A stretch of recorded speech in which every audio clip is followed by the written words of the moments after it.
कांदा मुळा भाजी, कांदा मुळा भाजी.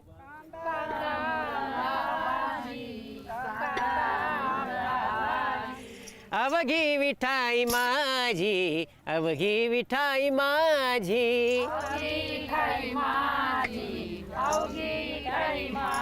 वा वा वा माऊली, रामकृष्ण हरी.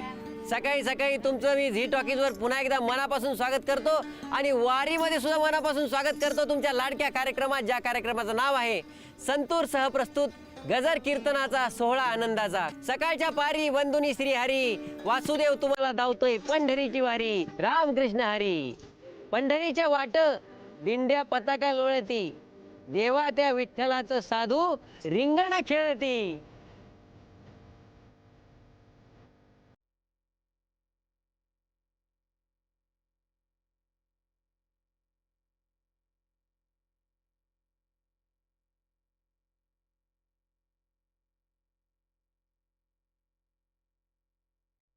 माऊली, आपल्याला रिंगण खेळायला जायचंय, रिंगण बघायला जायचंय माऊली.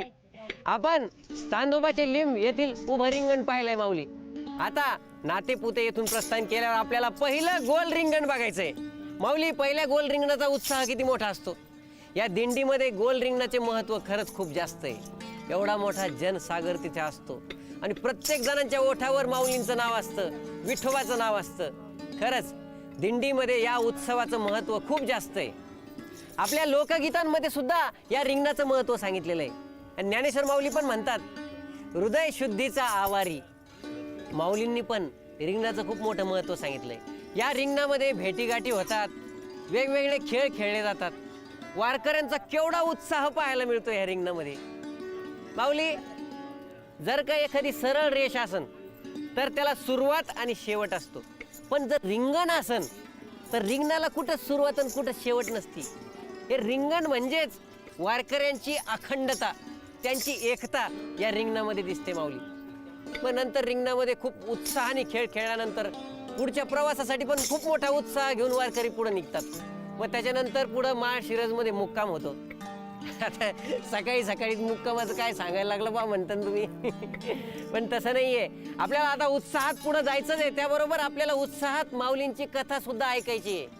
तर आपल्या कथेचं नाव तुम्हाला तर माहिती आहे, पंढरीचं महात्म्य. त्यासाठी आपल्याला जायचंय झी टॉकीजच्या सभा मंडपामध्ये. आजच्या कथाकार आहेत हरिभक्तीपरायण संगीताताई यनपुरे चोपडे. पुंडलिक वरदेव हरिविठ्ठल, श्री ज्ञानदेव तुकाराम, पंढरीनाथ भगवान की जय, माऊली ज्ञानेश्वर महाराज की जय, जगद्गुरु संत तुकाराम महाराज की जय, बोलो रे भाई सब संतन की जय. नमो विठ्ठला राजया पांडुरंगा, नमो रुक्मिणी माऊली ज्ञानगंगा, नमो पुंडलिका नमो चंद्रभागा, नमस्कार माझा रुक्मिणी पांडुरंगा. जयांचे केलिया स्मरण, होय सकळ विद्यांचे अधिकरण, तेचे बंधू श्रीचरण श्री गुरूंचे, ते नमस्कारोनी आता गुरुने दिला ज्ञान रूपी वसा, आम्ही चालवू हा पुढे वारसा, तुम्ही सूर्या आम्हा दिला कवडसा, आम्ही चालवू हा पुढे वारसा. मस्तक हे पायावरी या वारकरी संतांच्या, मुक्त कैवल्य तेजोनिधी भगवान श्री ज्ञानोबराया, जगद्गुरु श्री संत तुकोबराया आदी करून सर्व संतांच्या चरणी साष्टांग अभिवादन करते. मायबाप श्रोत्यांना वंदन करते आणि या निरूपणाला सुरुवात करते. अखिल कोट विश्वाचा मालक पंढरीश परमात्मा पांडुरंग आणि त्या पांडुरंगाचं या ठिकाणी महात्म्य, पंढरीचं महात्म्य या कथेच्या माध्यमातून तुम्ही आम्ही सर्वजण या ठिकाणी पाहतोय. आज कथेचा 5वा दिवस आणि हा 5वा दिवस या ठिकाणी खरं तर अतिशय आनंदानं भक्तिमय वातावरणामध्ये पार पडत असताना ज्यांचं मौलिक योगदान या कथेकरता तुम्हाला आम्हाला लाभलेलं आहे.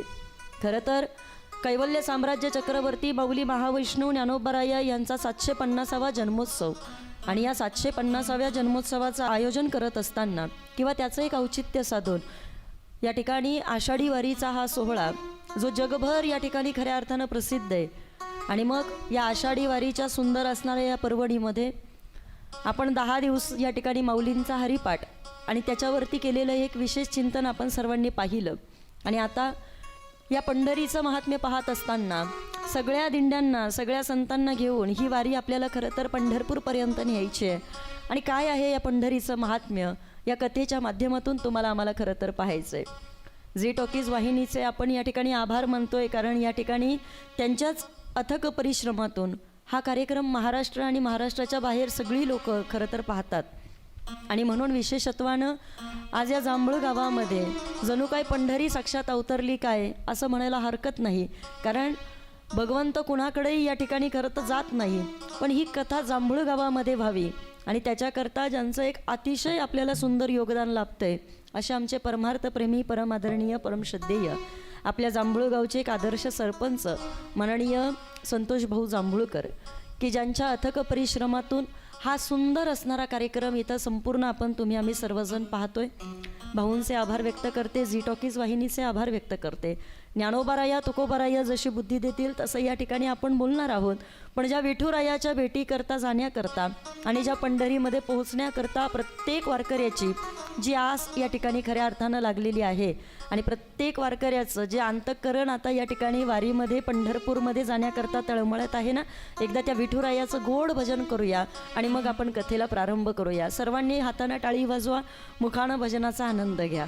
विठ्ठल विठ्ठल विठ्ठल विठ्ठल विठ्ठल विठ्ठल पांडुरंग, विठ्ठल विठ्ठल विठ्ठल विठ्ठल विठ्ठल विठ्ठल पांडुरंग, हरी विठ्ठल विठ्ठल विठ्ठल विठ्ठल विठ्ठल विठ्ठल पांडुरंग, हरी विठ्ठल विठ्ठल विठ्ठल विठ्ठल विठ्ठल विठ्ठल पांडुरंग, हरी विठ्ठल विठ्ठल विठ्ठल विठ्ठल विठ्ठल विठ्ठल पांडुरंग, हरी विठ्ठल विठ्ठल विठ्ठल विठ्ठल विठ्ठल विठ्ठल पांडुरंग, विठ्ठल विठ्ठल विठ्ठल विठ्ठल विठ्ठल विठ्ठल पांडुरंग, विठ्ठल विठ्ठल विठ्ठल विठ्ठल विठ्ठल विठ्ठल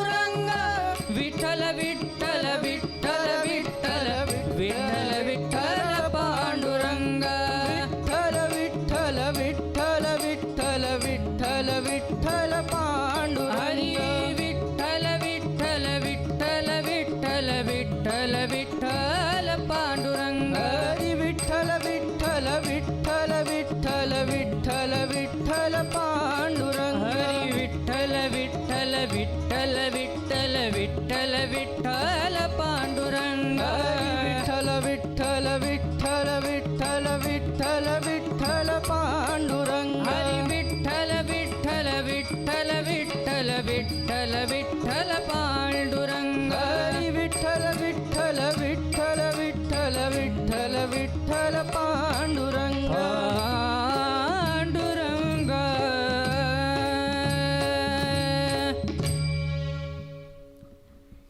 ज्या पंढरीच्या महात्म्याकडे तुम्हाला आम्हाला खरं तर वाटचाल करायची आहे, आज आपण या कथेच्या माध्यमामधून पाहणार आहोत की काय आहे ताई या पंढरीचं महात्म्य.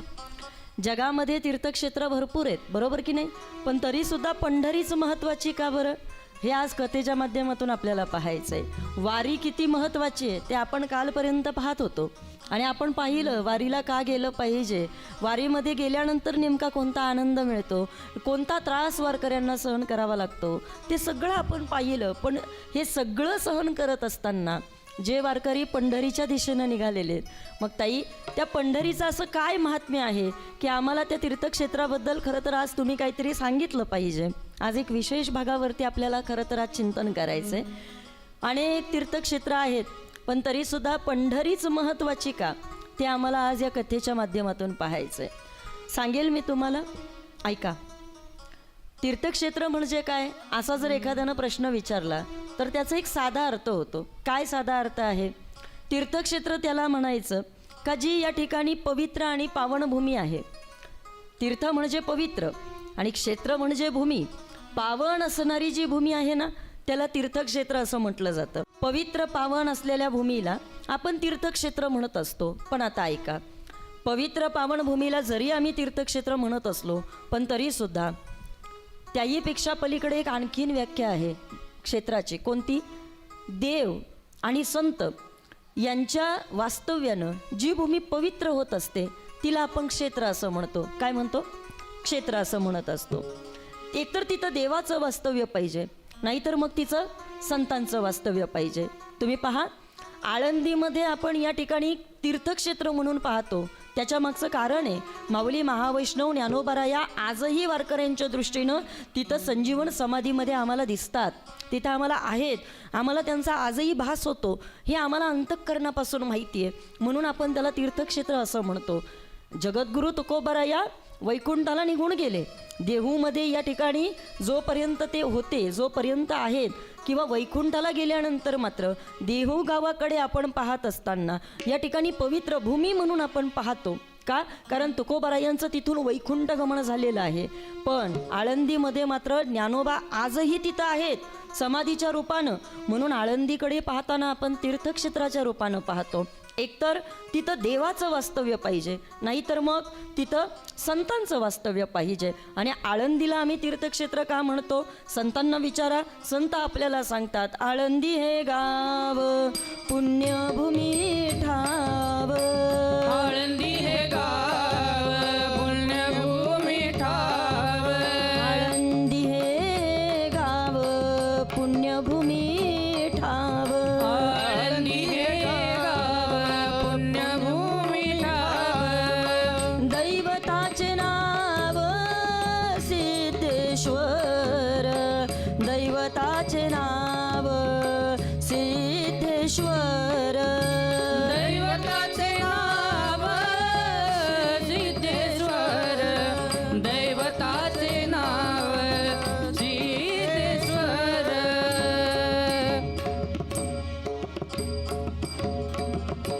ज्ञानोबारायांच्या समाधीकडे ज्या ज्या वेळेला आपण पाहतो त्या त्या वेळेला प्रत्येक वारकऱ्याला माहिती आहे काय? आळंदी हे गाव पुण्यभूमी ठाव. दैवताचे नाव सिद्धेश्वर. तिथं माऊली महावैष्णव ज्ञानोबाराया विराजमाने. एकतर ती भूमी संतांची पाहिजे, नाहीतर दोन, ती भूमी देवाची पाहिजे. तिथं देवाचं वास्तव्य असलं पाहिजे. तुम्हाला माहिती आहे का, भगवान श्रीकृष्ण परमात्मा गोकुळामध्ये राहिला. कुठं? गोकुळामध्ये राहिला. पण गोकुळामध्ये तो कायमचा राहिला का? बोला बोला पटकन. नाही राहिला. मग त्याचं काम झालं, तो गोकुळ सोडून निघून गेला. त्याचं काम झालं, तो मथुरेमधनं निघून गेला. तुम्ही ऐकताय ना सगळीजण? भगवंत जिथं कायमचा मुक्काम करतो त्याला तीर्थक्षेत्र असं म्हटलं जातं. इतर सगळ्या अवताराचं आपण या ठिकाणी वर्णन करणार आहे. आणि आज पंढरपूरचं या ठिकाणी आम्हाला वर्णन पाहायचं आहे. पंढरपूर याला तीर्थक्षेत्र का बरं म्हणतात? तर त्याच्या मागचं कारण आहे. काय कारण आहे? की इतर ठिकाणी गेल्यानंतर आम्ही सगळ्या ठिकाणी पाहतोय देवानं त्याचा अवतार संपवला का देव मात्र या ठिकाणी तिकडनं बाजूला निघून जायचे. भक्ता करता येणं कुणाचं? परमात्म्याचं. पण तिथं आल्यानंतर देवाचं भक्ताचं काम झालं का देव आपला निघून जायचा कुठं ना कुठं तरी. पण एकमेव पंढरपूरचं असं ठिकाण आहे काय? का जिथं देव भक्ता करता आला, पण 28 युग झालं आणि त्याच्याही पेक्षा जास्त युग झाली, पण तरीसुद्धा अजूनही विश्वाचा मालक त्या जागेवरती उभा आहे. म्हणून त्याला तीर्थक्षेत्र असं म्हटलं जातं. म्हणून त्याला तीर्थक्षेत्र असं म्हटलं जातं. कोणत्याही क्षेत्राला आम्ही तीर्थक्षेत्र म्हणायला तयार नाही. कुठंही जाऊ आणि आम्ही तीर्थक्षेत्र म्हणू असं आहे का? नाही नाही नाही. पण आम्ही पंढरपूरला का म्हणतो? त्याच्या मागचं कारण एकच आहे. काय? तिथं कायम देवाचं वास्तव्य आहे. तिथं कायम माझा देव विराजमान आहे. तुम्ही कधी जा, असं कधी झालंय का का देव आता बाबा या ठिकाणी आपण पंढरपूरला गेलो आणि तिथं गेल्यानंतर विजू महाराज आपण तिथं पाहिलं की अरे आता आम्हाला काही पांडुरंग भेटलाच नाही म्हणे, तो तर कुठंतरी दुसरीकडेच गेला होता काम करायला, असं झालंय का? नाही नाही नाही. तुम्ही पहा, तो या ठिकाणी असे दोन्ही पाय जोडून असा तिथं उभा आहे. कसे? दोन्ही पाय जोडून उभा आहे. ज्या अर्थी पाय जोडलेत, मला सगळ्या बसलेल्या लोकांनी सांगा, जिथं पाय जोडलेले असतात तिथं माणसाला चालता येईन का? बोला की. हां, जिथं पाय जोडलेले असतात तिथं माणसाला पळता येईल का? नाही नाही नाही नाही नाही.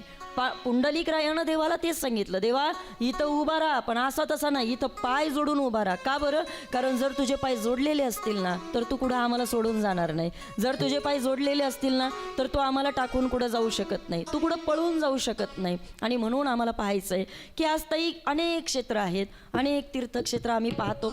पण आता ऐका बरं का, याईमध्ये या ठिकाणी एक महत्त्वाची गोष्ट आहे. कोणती बरं?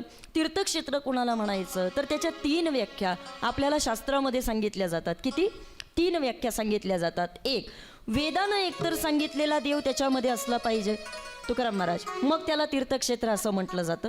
नंबर 2, पुराणानं सांगितलेलं एखादं तीर्थ तिथं असलं पाहिजे, मग त्याला तीर्थक्षेत्र असं म्हटलं जातं. आणि नंबर 3, साधू संतांनी त्या क्षेत्राचं वर्णन केलं पाहिजे, मग त्याला तीर्थक्षेत्र असं म्हटलं जातं. ऐका बरं का, पहिला महत्त्वाचा मुद्दा, वेदानं त्याला या ठिकाणी स्वीकारलं पाहिजे, मग त्याला आपण काय म्हटलं पाहिजे? तीर्थक्षेत्र म्हटलं पाहिजे. आणि पंढरपूरला म्हणाल तर तिथं बाबा त्याचा अर्थ तर वेदांना सुद्धा कळला का? नाही कळला ना. वेदांनाही नाही कळला अंतपार ज्याचा, वेदांना त्याचा अर्थ कळाला नाही. मग आता ऐका, एक तर मी तुम्हाला सांगितलं वेदानं सांगितलेला देव तिथं असला पाहिजे, बरोबर आहे, पण याचा तर अजून अंत वेदांनाच कळाला नाहीये, म्हणून आम्ही याला तीर्थक्षेत्र म्हणतो. ऐकताय ना तुम्ही सगळेजण? ऐका, कळालं ताई आम्हाला पंढरपूरला इतकं महत्त्व का आहे ते? का? कारण वेदानं तिथं सांगितलेला अर्थ आम्हाला पाहायला मिळतो. नंबर 2, कोणता? या ठिकाणं पुराणानं सांगितलेला अर्थ बाबा तिथं आपण शोधला पाहिजे. मग ताई एखादा पुराणानं सांगितलेला विधी तिथं आहे का? एखादं पुराणानं सांगितलेलं तीर्थ तिथं आहे का? आहे ना. ऐका, आद्य गुरु शंकराचार्य, हे नाव तुम्ही सर्वांनी कदाचित ऐकलं असेल. आद्य गुरु शंकराचार्य सगळीकडे असे ते भटकत होते, सगळीकडे भ्रमंती करत होते. ज्या वेळेला ते भारत भ्रमण करायला निघाले त्यावेळेला सगळीकडे एखादं तीर्थ असं आहे का जिथं आल्यानंतर मला या ठिकाणी माझा शोध थांबला जाईल, असं शोधण्याकरता ते ज्या वेळेला निघाले प्रत्येक क्षेत्रावरती जायचे शंकराचार्य आणि त्या त्या क्षेत्राचाही वर्णन करायचे. तिथं जायचे, तिथं बघायचे आणि त्याचं वर्णन करायचे. त्यांना एक तीर्थ आवडलं. कोणतं? त्यांना एक नदी आवडली, तिचं नाव होतं भीमरथी. काय नाव आवडलं त्यांना? भीमरथी आवडली. मग तिचा शोध घेत घेत घेत घेत घेत काठाकाठानं ते आले. ते बघत होते ही कुठं वाहतीये, ही कुठल्या दिशेनं निघाली आहे, ही कुठं चालली आहे. आणि हे पाहत असताना असं म्हणतात त्यांना वाटेमध्ये पंढरपूर हे ठिकाण लागलं. पण जेव्हा ते पंढरपूरमध्ये आले ना, पंढरपूरमध्ये आल्याच्या नंतर मात्र शंकराचार्यांनी विठुरायाच्या मूर्तीकडे पाहिलं आणि त्यांचा शोध थांबला. ते म्हटले बस, जगामध्ये मी शोधत होतो का एखादा असा सुंदर देव मला भेटतोय का, एखादा असा देव मला भेटतोय का, पण तो देव या ठिकाणी मला आत्ता पाहायला मिळाला. आणि त्याचंच वर्णन शंकराचार्यांनी तिथं पांडुरंगाष्टकामध्ये केलं. ते सांगतात आपल्याला, महायोगपीठे तटे भीमरथ्या वरम पुंडरीकाय दान्तो मुनीन्द्रै समागत्य तिष्ठं तमानन्दकन्दं परब्रह्मलिंगम भजे पांडुरंगम. ते शंकराचार्यांनी सांगितलं आता माझा शोध संपला, आता माझा शोध थांबला. का थांबला? कारण इकडची सगळी बाकीची क्षेत्र आम्ही पाहिली, पण आता आम्हाला कळालं बाकीच्या सगळ्या देवांमध्ये आणि पंढरपूरच्या विठ्ठलामध्ये एक फरक आम्हाला पाहायला मिळाला. कोणता फरक आहे? जो फरक आम्हाला तुकोबारायांनी सांगितला. बाकी क्षेत्रामध्ये देव नाहीत का? बोला बोला वारकरी, बाकी क्षेत्रामध्ये देव नाहीत का? सगळीकडे देव आहेत ना, पण तरी सुद्धा आम्हाला पंढरपूर इतकं महत्त्वाचं का वाटतं? कारण तिथं देव आहे पण नुसता देव नाही. मग तो हा देवांचाही देव, तो हा देवांचाही देव, तो हा देवांचाही देव, तो हा देवांचाही देव, तो हा देवांचाही देव, तो हा देवांचाही देव, तो हा देवांचाही देव, तो हा देवांचाही देव. बळीया माझा पंढरीराव, बळीया माझा पंढरीराव,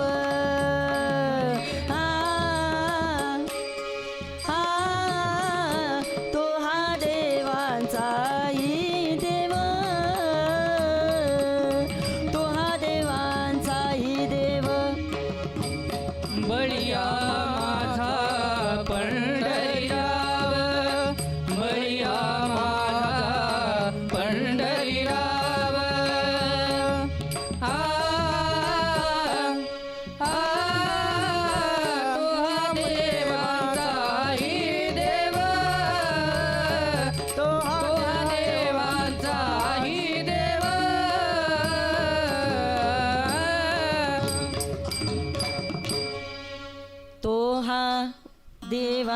देवांचाही देव कोण बळया माझा पंढरी राव. आम्हाला संतांनी सांगितलं ना काय बाबा रे, तिथं देव आहे ना, बाकी क्षेत्रामध्ये जसे देव आहेत ना तसा पंढरपूरमध्ये सुद्धा देव आहेच आहे. इतर क्षेत्रामध्ये आम्ही काय म्हणतो का बाबा इतर क्षेत्र नाही, सगळ्या क्षेत्रांना मानणारी आम्ही लोक आहेत, नाही असं नाही. पण आता फरक सांगते ऐका. पंढरपूर महत्वाचं का आई, पंढरपूर महत्वाचं का? गावामध्ये सुद्धा एखादं मंदिर असेलच ना, पण तरी पंढरपूरच महत्वाचं का? विठ्ठलाची मूर्ती गावगाव लोकांनी बसवलेली आहे, बरोबर की नाही? गावोगावी विठ्ठलाची मूर्ती आहे, गावोगावी लोकांनी बाबा या ठिकाणी बऱ्याच मूर्त्या बसवल्या, पण तरी सुद्धा पंढरपूरलाच तीर्थक्षेत्र म्हटलं जातं. का बरं? त्याच्या मागचं कारण आहे, तिथं वास्तव्य आहे ना बाबा त्याचं. हां, तिथं तो राहिलेला आहे. तिथं त्यानं एका पुंडलिकरायाला वचन दिलंय की बाबा रे, जोपर्यंत तू सांगत नाही ना तोपर्यंत मी इथं हलणार नाही, जोपर्यंत तू बोलतोय ना तुझ्या वचनामध्ये मी कायमबद्ध राहणार आहे, आणि म्हणून मी तिथं थांबणार आहे. ऐका बरं का, थोडं बारकाईनं सांगेन मी तुम्हाला. भगवान श्रीकृष्ण परमात्म्यानं द्वारका तयार केली, ऐकताय ना तुम्ही? भगवान श्रीकृष्ण परमात्म्यानं द्वारका तयार केली, पण ती द्वारका देवानं समुद्रामध्ये बुडवली. कुठं बुडवली? समुद्रामध्ये. देवानं द्वारका तयार केली, पण ती द्वारका मात्र देवानं समुद्रामध्ये बुडवली. पण आता ऐका, तोच कृष्ण कन्हैया परमात्मा आज विठ्ठलाच्या रूपानं पंढरपूर क्षेत्रामध्ये वास करतोय. पण आता ऐका बरं का, एवढे मोठे मोठे महापूर आले, पण आजपर्यंत पंढरपूरच्या नगरीला कधी त्यानं धक्का लागू दिला नाही बरं का, कधीच त्यानं धक्का लागू दिला नाही. का बरं? त्याला माहीत होतं की द्वारका जरी मी समुद्रामध्ये बुडवली असली ना तो त्याचा स्वार्थ होता, पण इथं पंढरपूरची नगरी मात्र मला वाचवायची आहे, कारण इथं माझ्या सगळ्या भक्तांचे पाय इथं लागणार आहे. म्हणून कन्हैया बाबा तिथं आजही विराजमान आहे. त्याला माहिती आहे इथलं रक्षण मला स्वतःला करायचं आहे, ही भूमी म्हणजे सामान्य नाही आहे, आणि म्हणून तिथं पंढरीमध्ये आपल्याला जायचं आहे पाहण्याकरता. देवानं द्वारका नाही ठेवली आपल्याला पाहण्याकरता, त्यांनी सोन्याची द्वारका तयार केली होती, पण त्यानं ती ठेवली नाही. का बरं? त्याला माहिती आहे ही लोक काही इतकी बाबा या ठिकाणी तशी नाही आहेत ना. माता ऐका, पण पंढरपूर आपल्याकरता ठेवलं आहे त्यानं. का? इतकंच काय हो, असं म्हणतात एका सुदर्शन चक्रावरती बाबा आजही त्या पंढरपूरचं तो रक्षण करतो.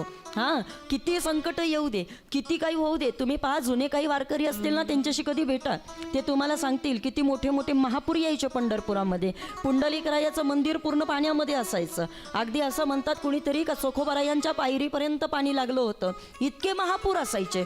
पण एवढं सगळं असताना सुद्धा आजही पंढरपूर देवानं का वाचवलंय? त्याच्या मागचं कारण एकच आहे का ते नुसतं क्षेत्र नाही तर ते तीर्थक्षेत्र आहे.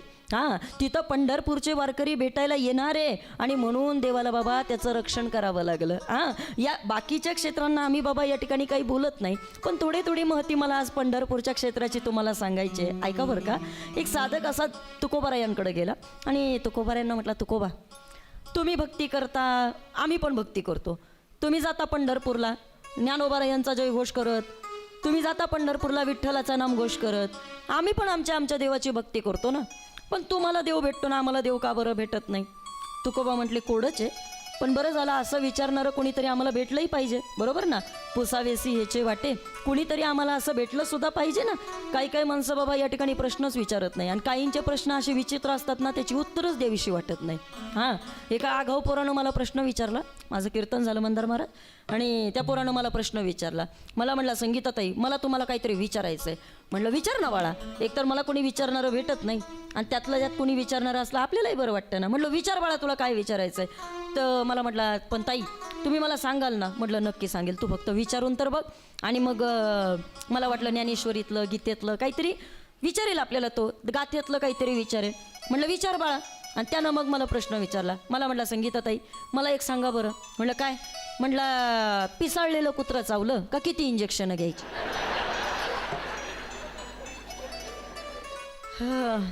आता म्हटलं, असे काही प्रश्न आले आपल्या डोळ्यासमोर तर आपण नक्की काय उत्तरं दिली पाहिजे बाबा, सांगा बरं. हां, आता ज्या वेळेला मला प्रश्न विचारला होता तो काळ जरा जुनाच होता, 15-16 वर्षापूर्वीचा काळ. तेव्हा 14 इंजेक्शनं घ्यावी लागायची तुकाराम महाराज. हां, आणि मग मी त्याला विचारायला सांगितलं, म्हटलं काय प्रश्न विचारला, पण जाऊ दे, आता आपल्याला उत्तर तर द्यावं लागेल ना. हां, आणि मग त्याला म्हटलं, काही नाही, पिसाळलेलं कुत्रं चावलं का बाळा? म्हटलं, 14 इंजेक्शनं घ्यायची. झालं का तुझं? जाते मी. हां, मला म्हटलं, संगीताताई हे काय मला माहीत नाही का? हां, म्हटलं, मग मला कशाला थांबवलंय? मला म्हटलं, माझा प्रश्न इथं नाही आहे, माझा प्रश्न पुढे आहे, थांबा. म्हटले, जरा थांबा. म्हटलं, काय आता विचारायचं आहे? म्हटले, मला असं विचारायचं आहे, ऐका, पिसाळलेलं कुत्रं चावलं, आपण किती इंजेक्शनं घेतो? 14 इंजेक्शनं घेतो ना. पण संगीताताई मला तुम्हाला प्रश्न विचारायचा आहे, एखादं कुत्रं म्हातारं झालेलं असेल, त्याच्या तोंडात एकही दात नसेल, आणि मग असं एखादं म्हातारं झालेलं तोंडात एकही दात नसलेलं असं एखादं कुत्रं माणसाला चावलं, मग त्यानं किती इंजेक्शन घ्यायची? आता तो डोकंच फिरलं. पण चला, आमचे गुरुवर्य प्रातस्मरणीय गुरुनाम गुरु वैकुंठवासी आमचे पांडुरंग महाराज वैद्य, ते आम्हाला नेहमी असं म्हणजे काय त्यांच्या तोंडून या ठिकाणी ऐकलेली काही काही वाक्य आहेत. ते म्हणतात, शहाण्या कीर्तनकारानं समोरच्या माणसाला त्याला पटवता आलं पाहिजे, त्याला पटवता आलं पाहिजे, त्याची उत्तरं त्याला व्यवस्थितरित्या त्याला देता आली पाहिजे. एखादा जास्त हुशार असला तर त्याला कटवताही आलं पाहिजे. एखादा आपल्या पुढचा आघाव असला तर त्याला कटवता सुद्धा आलं पाहिजे. एकतर तुम्हाला पटवता आलं पाहिजे, नाही तर कटवता आलं पाहिजे. आता माझ्या समोरचं गिऱ्हाईक जरा कटवण्यातलं होतं तुकाराम महाराज, ते पटवण्यातलं नव्हतं, कारण प्रश्नच तेवढा महत्त्वाचा नव्हता ना. मग आता ऐका, त्यानं मला विचारलं, म्हटलं ताई असं एखादं म्हातारं झालेलं कुत्रा असेल आणि त्याच्या तोंडात एकही दात नसेल, मग त्यानं किती इंजेक्शन घ्यायचे? आता मी काय बाबा साधी कीर्तनकार म्हणजे नाही एवढी, हां थोडे आगावच आहे. त्यामुळे मी त्याला उत्तर दिलं, म्हटलं बाळ, एकतर पहिली गोष्ट म्हणजे पिसाळलेलं कुत्रा चावलं तर 14 इंजेक्शन घ्यावी लागतात, पण तुझ्या माहितीप्रमाणे असं एखादं म्हातारं तोंडात दात नसलेलं कुत्रं जर चावलं ना, तर म्हटलं बिनधास म्हटलं एक काम करायचं, काय बिना सोयीची 14 इंजेक्शन घ्यायची. आता त्यांना काय सांगणार बाबा आपण? ऐका, माणसाला बाबा काय विचारावं ते पहिली गोष्ट म्हणजे आपल्याला कळायला पाहिजे. संतांना कळलं होतं ना, या वारीचं महत्त्व कळलं होतं, या पंढरीचं महत्त्व कळलं होतं. बघा, तुकोबारायांकडे आलेला साधक आहे ना, तो तुकोबारायांना विचारतोय, तुकोबा देव तुम्हाला भेटतोय, पण आम्हाला देव का भेटत नाही, आम्हाला सांगा. आणि मग तुकोबारायांनी त्याला विचारलं, म्हटले बाबा रे, तुझा प्रश्न मला आवडला, पण सांग बरं तुझी भक्ती कोणत्या देवावरती जास्त आहे? मग त्यानं उत्तर देताना सांगितलं, म्हटले तुकोबा आम्ही भक्ती करतोय, पण कशी करतोय? त्यानं सांगितलं, आई भवानी तुझं म्या उपासिले हो, हाती घेवनी परडी तिने मज भिकेसी लाविले हो, लुळा पांगळा करुणी आपणा जवळी बैसविले हो. आम्ही तिची उपासना केली, पण तिनं काय केलं? आम्हाला परडी घेऊन या ठिकाणी काय केलं? जोगवा मागायला लावलात. देवीचे भक्त त्यांना काय करावं लागतं? ऐकताय ना तुम्ही सगळेजण? परडी घेऊन फिरावं लागतं, जोगवा म्हणून इकडं तिकडं जावं लागतं. माहिती आहेत का नाही तुम्हाला? ऐका बरं का. त्यानं सांगितलं, म्हणले तुकोबा आम्ही भक्ती केली. कुणाची केली? आम्ही त्या देवीची भक्ती केली. बरं बरं बरं. परत एक दुसरा आला ऐकून हां, आता हे चालू झाले विषय, आणि मग त्याच्यामध्ये लगेच दुसरा एक तिथं पुढं आला. म्हणला तुकोबा यांचं जाऊ द्या, चला यांना देव नाही भेटला, पण आम्हाला तरी देव भेटला पाहिजे होता ना. मग त्यानं विचारलं, तुकोबारायांनी विचारलं, काय रे बाबा तू कोणाची भक्ती केली? त्यानं सांगितलं, तुकोबा आम्ही सुद्धा भक्ती केली ना. कोणाची भक्ती केली? खंडोबाचे नवस केला, मुरळी होवनी बैसले हो, हां आपुलेच सगळे सज्जन तेही विवंचले हो. आम्ही त्या खंडोबाची भक्ती केली, पण आता ऐका बरं का, खंडोबाची भक्ती करणं इतकी सोपी नाही जितकी तुम्ही आम्ही वारकरी समजतोय. हल्ली लोकांची फॅशन झाली कोणती? मुलाचं लग्न झालं द्या जेजुरीला पाठवून, जा म्हणे पाया पडून या. असं चालतं का? आई, खंडोबाची भक्ती एवढी सोपी नाही जेवढी तुम्ही आम्ही सगळीजण समजतोय. असं म्हणतात पहा, काशीला गेलं, काशीला वाराणसीला, तर वाराणसीला जाणाऱ्या माणसाला कापडी म्हणतात. काय म्हणतात? बोलत नाही का तुम्ही? कापडी म्हणतात. कापडी नाही माहिती तुम्हाला? नाही माहिती तुम्हाला? नाही माहिती? सांगते तुम्हाला, ऐका. वाराणसीला तिकडं गेल्यानंतर किंवा काशीला गेल्यानंतर तिकडच्या माणसाला कापडी म्हटलं जातं. कापडी का म्हटलं जातं? त्यानं कापडातच गुंडाळायचं स्वतःला. लोक म्हणतात बाबा, पण काशीला कोणी जायचं? ज्याला परत यायचं नाही त्यानं काशीला जायचं. माणसं नको ती जाऊन बाबा तिथं काशी करून येतात. नाही कळलं तुम्हाला? हां, काशीला बाबा या ठिकाणी कुणी गेलं पाहिजे ते पहिलं आपल्याला कळालं पाहिजे.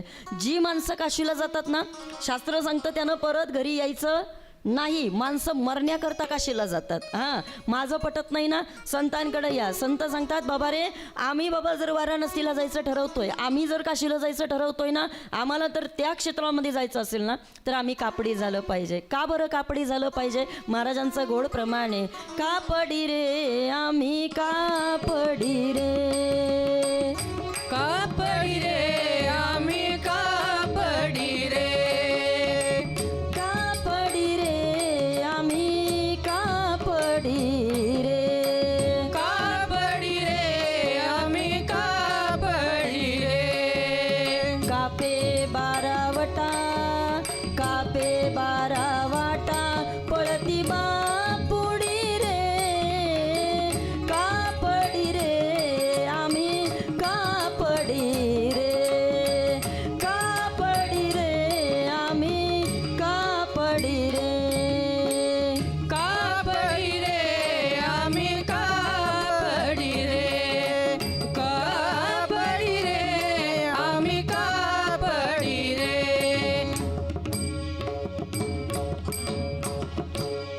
वाराणसीला गेलं, गयेला गेलं, काशीला गेलं का आमचे संत आम्हाला सांगतात, कापडी रे आम्ही कापडी रे. कापड माहिती ना तुम्हाला, विसरले नाही ना हो वारकरी? कापडी कापडी, कापडं विसरू नका म्हणजे झालं.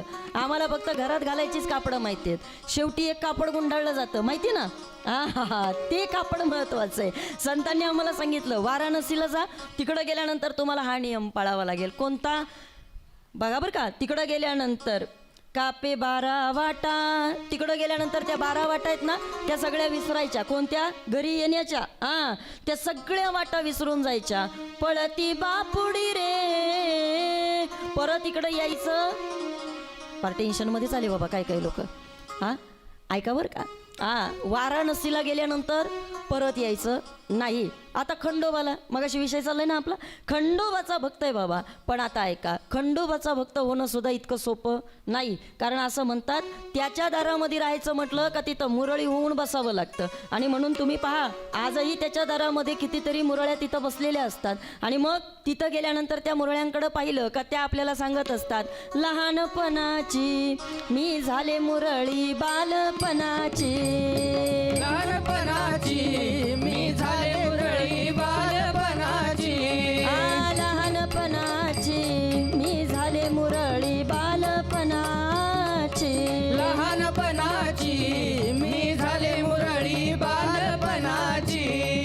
देवदरबारी नाचते बाई मी परवा कुणाची, देवदरबारी नाचते बाई मी परवा कुणाची, लहानपणाची मी झाले मुरळी बालपणाची, लहानपणाची मी झाले मुरळी बालपणाची, बालपणाची. हा आता बरं वाटत असेल ना काही जणांना. ऐका ऐका ऐका, खंडोबाला गेलं का तिकडं गेल्यानंतर काय करावं लागतं? मुरळी होऊन बसावं लागतं. बरं ठीक आहे, मुरळी होणं सुद्धा इतकं सोपं आहे का? नाही नाही नाही. वास्तविक पाहता ती मुरळी पण कोण कोण आहे तर ती बाबा भगवान श्रीकृष्ण परमात्म्याच्या हातामधली मुरळी आहे. तिचा नंतर या ठिकाणी अपभ्रंश झाला आणि त्याला मुरळी हे नाव पडलं. तिथं देवाच्या पायापाशी मी तुझी सेवा करेल असं म्हणून तिला बाबा तिथं राहावं लागतं. पण आता ऐका, आम्हाला पंढरपूरच्या दारामध्ये मात्र तसा कोणताच नियम नाही. ते तीर्थक्षेत्र आम्हाला का वेगळं आहे ते मला तुम्हाला सांगायचं आहे. ऐका, तिकडे आल्यानंतर असा कोणताच नियम नाही. तुम्ही आई भवानीकडे जा, तिकडं गेल्यानंतर ती तुम्हाला सांगते काय, माझीच भक्ती तुम्ही केली पाहिजे. नातेवाईकांना बोलवा आणि माझाच मोठा कार्यक्रम करा. कोण सांगतं? झोपले का काय? जर तुम्ही या ठिकाणी आई भवानीकडे जाताय तर तिथं तुम्हाला वेगळा कार्यक्रम करावा लागतो. खंडोबाकडे जाताय तुम्हाला तिथं वेगळा कार्यक्रम करावा लागतो. ऐका बरं का, तुम्ही अन्य कोणत्याही देवदेवतांकडे जा, पण बाकी कुठल्याही देवतांकडे गेलात का प्रत्येक देव तुमच्याकडनं कोणती ना कोणती तरी अपेक्षा करतो. जगाच्या पाठीवरती फक्त एकमेव पंढरीचं दैवत आहे का जे आलेल्या वारकऱ्यांकडनं कशाचीच अपेक्षा करत नाही, पण तरी सुद्धा त्या वारकऱ्यांची सेवा करतं. तरी सुद्धा त्या वारकऱ्यांची सेवा करत राहतो तो देव माझा. बरं, नुसती सेवा करत नाही हो, त्यांच्याकरता सारखा या ठिकाणी मागं पुढं धावून जातो. बोलेल मी तुम्हाला. एकतर आम्ही या ठिकाणी का तीर्थयात्रा केली पाहिजे, आम्ही तीर्थक्षेत्राला का गेलं पाहिजे, तर ज्ञानोबारायांनी आपल्याला सांगितलं बाबा रे तीर्थ अत्यंत महत्त्वाचे, ती आपण केलीच पाहिजे. पण आता काय होतं, एकतर आपल्याला सांगितलेत 3.5 कोटी क्षेत्र आहेत. किती? 3.5 कोटी क्षेत्र आहेत. मग एवढ्या 3.5 कोटी क्षेत्रामध्ये आपलं जाणं होणार आहे का? नाही. बरं बाकीचं जाऊ दे. आई, 3.5 कोटी क्षेत्राची नावं तरी माहिती आहेत का आपल्याला? बोला बोला पटकन. नावं सुद्धा आम्हाला माहिती नाही. बरं त्याही पेक्षा पलीकडं 3.5 कोटी क्षेत्रांची आम्हाला एकतर नावं माहीत नाही. आम्ही तिकडं जायचं कसं? भौगोलिकदृष्ट्या विचार केला तर काही काही गावं काही काही आता नष्ट झालेली आहेत, काही काही क्षेत्र या ठिकाणी आता गेली असतील, ती आम्हाला काही माहिती नाही आहे. भौगोलिकदृष्ट्या आणखीन थोडा विचार केला भूगोलाच्या दृष्टीनं तर आणखीन काही नवीन नवीन गावं आता वसली गेलेली आहेत, नगरं नवीन नवीन आता झालेली आहेत. त्यामुळं नेमकं क्षेत्र कुठं आहे ते आपण सापडू शकतो का? बोला ना पटकन. नाही सापडू शकत ना आपल्याला. बरं त्यापेक्षा पलीकडे मी तुम्हाला सांगते, काही लोकांना जाण्याची इच्छा भरपूर आहे, पण जरी जाण्याची इच्छा, क्षेत्रांना भेटायची इच्छा असेल, पण तरी सुद्धा सगळ्या क्षेत्रांना जाणं शक्य आहे का 3.5 कोटी क्षेत्रांना? अजिबात नाही. ऐकताय ना तुम्ही सगळेजण? एवढ्या सगळ्या क्षेत्रांना आम्हाला जाणं शक्य नाही. बरं, सगळ्या क्षेत्रांना आम्ही जरी तिथं गेलो, पण तिथं गेल्यानंतर आपल्याला शास्त्र काय सांगतं? ज्या क्षेत्रामध्ये आपण जातो तिथं गेल्यानंतर आंघोळ केली पाहिजे. बरोबर आहे ना? मग आता मला सांगा, माणसं 2 दिवसाची ट्रिप करतात. अक्कलकोट करू, पंढरपूर करू, गाणगापूर करू आणि तिकडनं आम्ही तसंच आपलं पटकन घरी येऊ. बरोबर आहे ना? मग आता एका दिवसात जर 2-2, 3-3 देव तुम्ही काढले तर तुम्ही आंघोळी किती करणार? मला सांगा बरं. एक तर माणसाकडे तितका वेळ नसतो. बरोबर आहे ना? मग जरी तुम्ही किती तीर्थक्षेत्र करत राहिलात तर एवढ्या आंघोळी तुम्हाला करणं शक्य आहे का? नाही. बरोबर. बरं ठीक आहे. आता ऐका, तुम्ही म्हणाल ताई हे सगळं तुम्ही आम्हाला आता सांगताय, पण याच्या मागचं नेमकं कारण काय? तर कारण मला फक्त तुम्हाला इतकंच सांगायचं आहे. ऐका, शास्त्र आपल्याला असं सांगतं, विज्ञान आपल्याला असं सांगतं, आपल्या शरीरावरती, तुकाराम महाराज, आपल्या शरीरावरती विजूदादा 3.5 कोटी रोम आहेत. किती? ऐकताय ना तुम्ही सगळेजण? तुम्ही एवढे शांत का झाले? सगळे सिरियस आहेत का जरा? ऐका, 3.5 कोटी रोम आहेत. बरं, याला 3.5 कोटी छिद्र, 3.5 कोटी छिद्र आहेत. याच्या मागचे काय कारण आहेत? शास्त्राला विचारलं ना तर शास्त्र आपल्याला सांगतं 3.5 कोटी पाप आहेत आणि त्या प्रत्येक पापाकरता एक एक दरवाजा आहे. कुठं? आपल्या शरीरामध्ये. हां, 3.5 कोटी छिद्र आहेत आपल्याला. ही जे रोम म्हणजे काय? आपल्या शरीरावरती जे केस असतात ना, केस, आई, त्याला रोम असं म्हटलं जातं. मग एवढी छिद्र आपल्या शरीरावरती आहेत. आता काही लोक आगाऊपणा पण कधी कधी करतात. ते मला काही काही वेळेला विचारतात, ताई मग टक्कल पडलेल्या माणसाचं कसं काय? आता ऐका, तेवढं फक्त बाबांनो मला विचारू नका. टक्कल पडलेल्या माणसाचं तुम्हाला काय गाळायचं ते तुमचं तुम्ही गाळा. पण आज महत्त्वाचा विषय फक्त इतकाच आहे. ऐका, 3.5 कोटी या ठिकाणी रोम आपल्या शरीरावरती आहेत आणि या 3.5 कोटी रोमांचं काय महत्त्व आहे? तर या 3.5 कोटी रोमांना आपल्याला तिथं 3.5 कोटी जी पापं आहेत ना, या पापांकरता राहण्याकरता हा एक एक दरवाजा आपल्या या शरीरामध्ये आपल्याला दिलेला आहे. मग तुम्ही म्हणाल ताई 3.5 कोटी तीर्थक्षेत्र, 3.5 कोटी आपली पापं, याचा नेमका संबंध काय? तर याचा संबंध असा आहे का एक एक पाप नाहीसं करण्याकरता एक एक क्षेत्राला तुम्ही जायचं, तिथं जाऊन एक एक आंघोळ करायची आणि मग एक एक पाप आपलं बाबा नष्ट होणार. जमल ना तुम्हाला?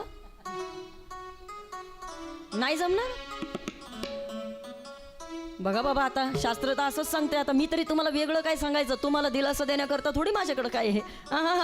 तुम्हाला बरं वाटेल ते नाही, मला खरं आहे ते मला तुम्हाला सांगायचं आहे. खरं तर हेच आहे की तुम्ही 3.5 कोटी क्षेत्राला गेलो पाहिजे. तुमच्या एका रोमाचा तुम्हाला जर पाप फेडायचं आहे तर प्रत्येक क्षेत्राला तुम्ही जाणं गेलंच पाहिजे. तुम्ही म्हणाल ताई आम्हाला सांगताय, तुम्हाला जमणार आहे का? बघा, म्हणजे मला तरी जमणार आहे का दादा? मला स्वतःला सुद्धा जमणार नाहीये. पण आता ऐका, मग या सगळ्याकरता एखादा सोपा मार्ग आहे का?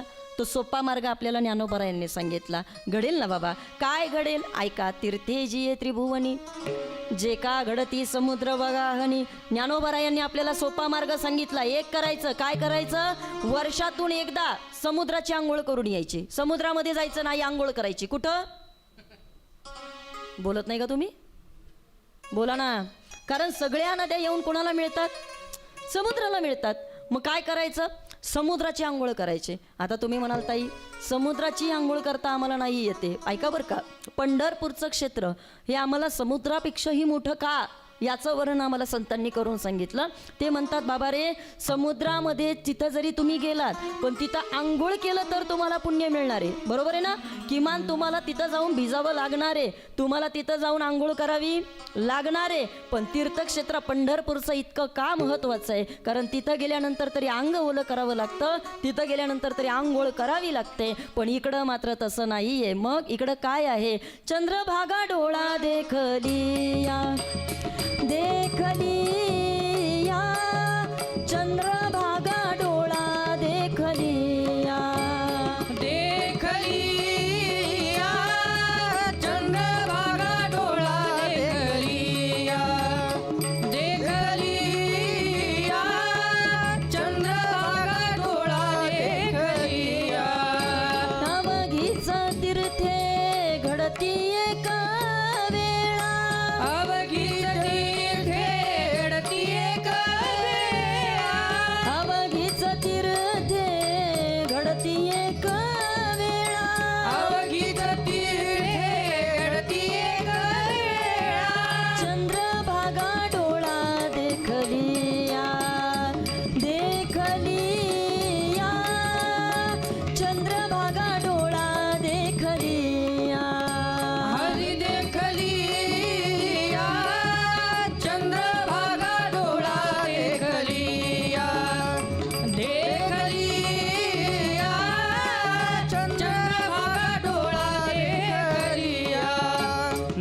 देखलिया